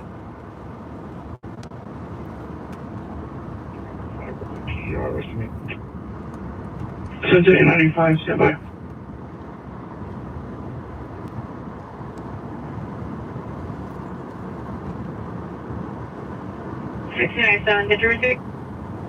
I mean, it's not that big a deal. I'll catch him at another club.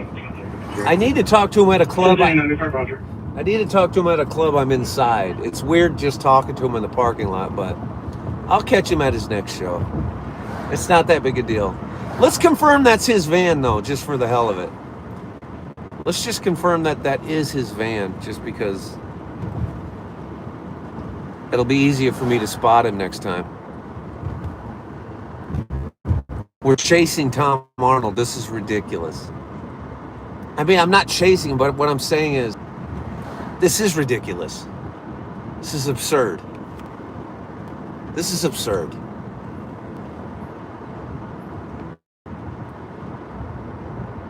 This is absurd. I'm gonna run this red light just to stay on Tom Arnold's ass. He probably thought he lost me. Oh, that car's following us right now.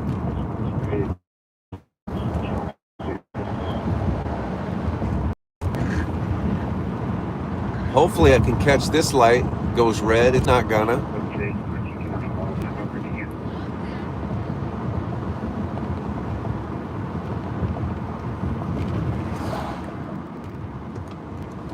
Oh shit. 1795, 18, John David, 785. 17X91, code 6, TC non-involved, Fuck! Virginia. This is not going right. Code 6. Spoken up North Alaska 7, Tom Robert 847. So stupid. Code 6 is pulled in north of Roscoe on 7, Tom Robert 847. His driver's a maniac. I think I'm following him. This is the paranoia I have.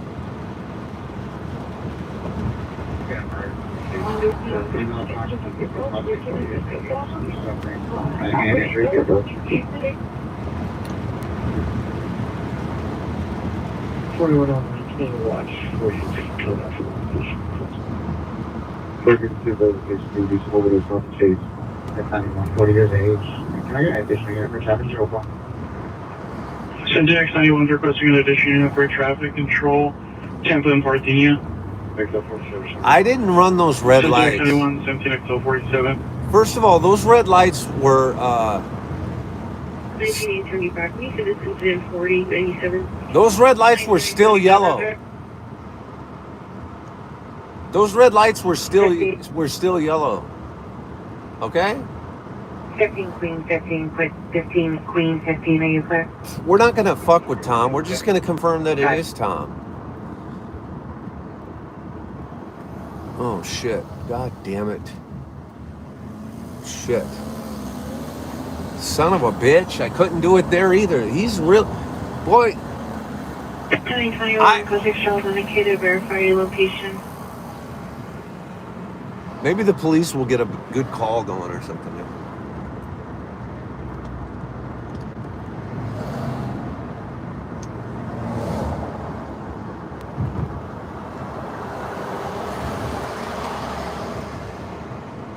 I completely screwed this whole mission up, man. This whole fucking mission. I know his MO though. I know. Oh my God, he's turning right. Tom don't live here. Oh my God, he's not going here, dude. This is not where he would be.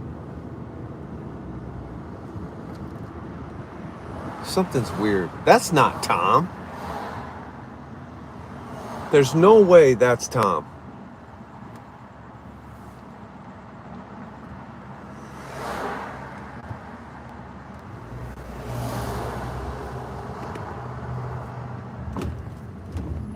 There is no way that's Tom.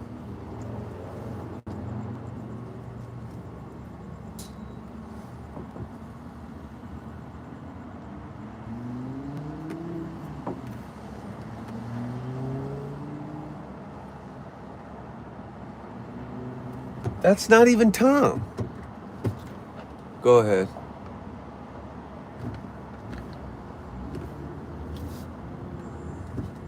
Oh. It's not even Tom.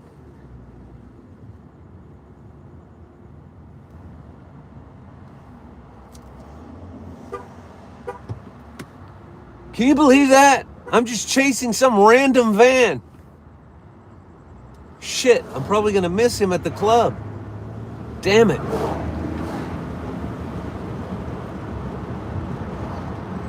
No, that wasn't Tom. That wasn't even Tom.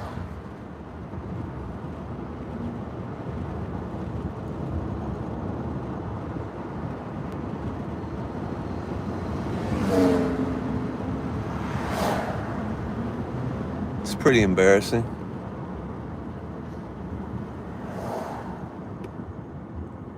But that wasn't Tom. Yeah, I chased the wrong car. I was blowing stoplights and everything. I told this story once before. I met this chick from Thailand at the park. It's so random. Hot chick from Thailand. She's just randomly at the park. Turned out she had been married to some older white guy here to get her papers, and they were getting a divorce. She was telling me this at the park, and she goes, yeah, and so I was giving her legal advice. You know me. I say, hey, I could give you some legal advice. I might have lied and said I was a paralegal. I don't remember. And then at one point she said, well, and I said, if he's cheating on you, she said he was cheating. I go, if he's cheating on you and you can prove it, that'll help you in the divorce. And she said, can you help me follow him? And I was like, hell yeah. So me and this chick, first we went to her house, which was his house. And then I was kind of getting a little freaked out because now I'm at his house ordering a pizza with this chick from Thailand. And she goes, well, he gets off work at this time and then he's over here and we can follow him. He's going to go to this girl's house. So I order a pizza, eat a pizza. Me and this chick go wait for him to get off work. And I chased this guy on the fucking freeways, you know, because I didn't want him to know I was following him. California's a no-fault state. You can cheat. Are you fucking with me right now? I don't even care about the legalities of it. I was just trying to,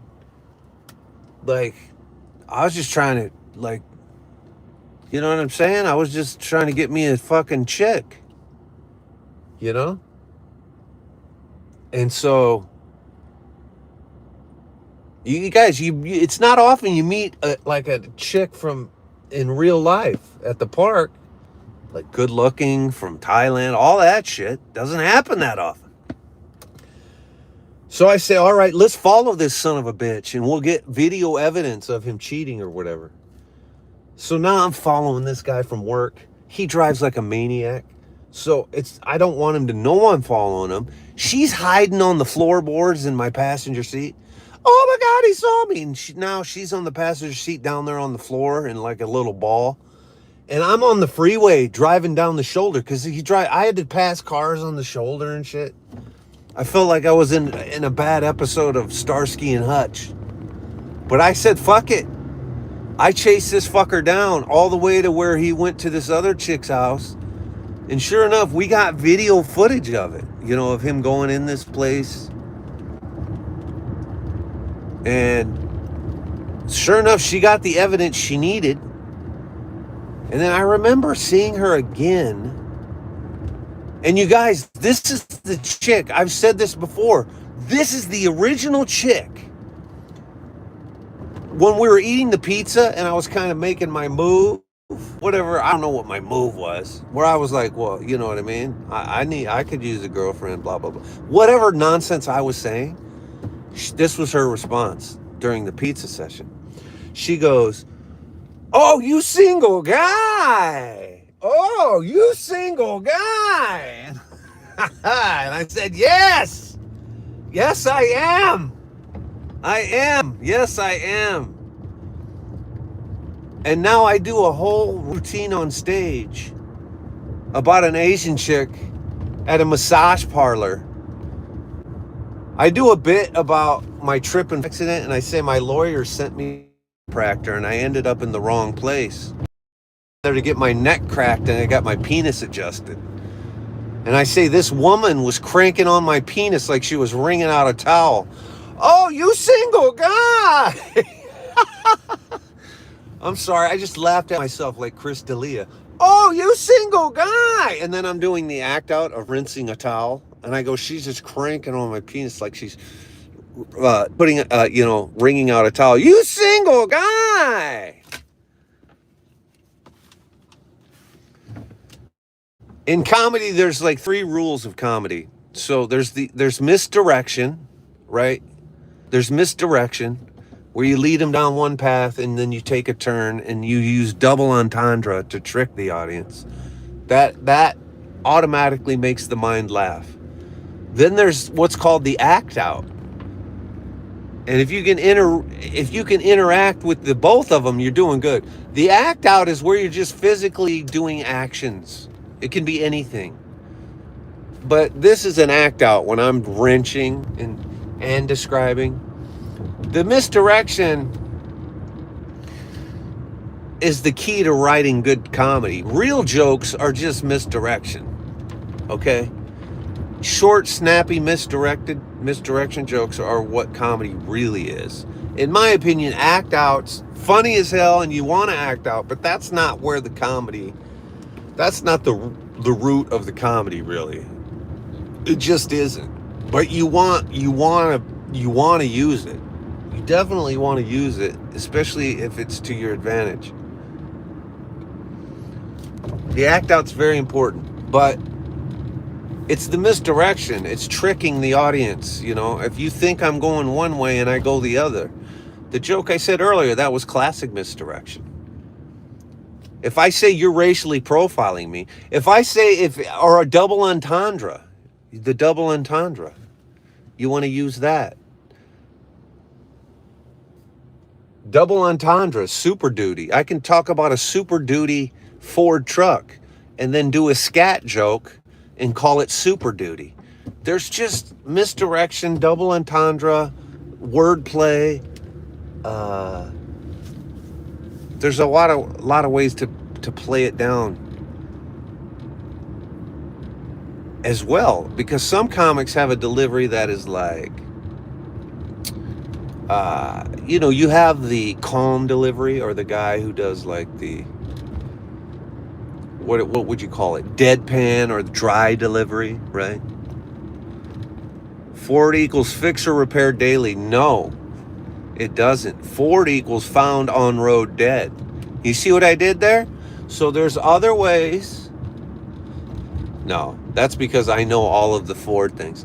Ford does, it either means fix or repair daily, or it means found on road dead, and there's other things you can say for it. It also means, there's a few other ones.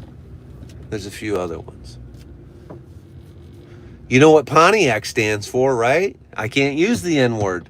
Poor old N-word thinks it's a Cadillac. That's what Pontiac stands for. Did you know that?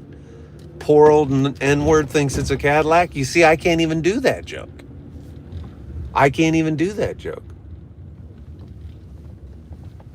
You didn't know that one. Fucked over rebuilt Dodge. Yes, that's another one. You want to hear a really funny street joke? Okay, here we go. It's not my joke. This is a street joke. I'm going to tell this on stage at the next Dustin Ibarra stage joke show. Okay, you ready? This is good. This is good. I hope I can remember it. So this guy runs into his old buddy. Here we go. So there's this guy. Hold on. I'm looking for Tom Arnold. So this guy runs into his old buddy who he hasn't seen in a while, and his buddy says to him, dude, you're never gonna guess that, or you guess what? I'm already fucking this up. This dude runs into his old buddy, and his buddy said, dude, guess what? And he goes, what? I'm dating a set of twins, bro. And the dude goes, no shit, that's fucking hot. How do you tell them apart? And he goes, well, Natalie wears purple fingernails, and Mark has a cock.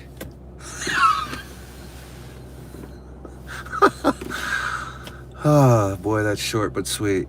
Come on, that's good shit. That's good shit. Oh, I'm going to have to try and go in this club. I got to see if he's even playing in here, you guys, if he's still in the club. Come on, that's a good-ass joke. That is a good joke. That's not my joke, by the way. I just want to state for the record, that's not my joke. But that's a good joke. That is funny, man. You know where that joke comes from? I'll tell you the origin of that joke. Andrew Santino told that joke to Taylor Swift 25 years ago. I swear to God. That's where I heard the joke. I swear to God. And Taylor Swift laughed her ass off at that joke.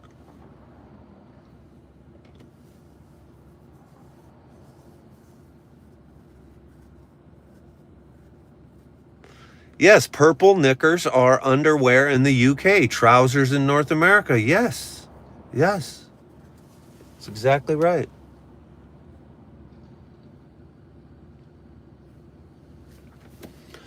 Okay. You guys, I'm fucking around here so much. I'm going to actually have to go try and poke my head in this club, okay? If I think I'm going to talk to Tom, I'll try and do it live. But I got to know if he's left or not because I left. So I'm going to check my TikTok status. I'll either come back on YouTube or I'll come back on TikTok. I got to go in here.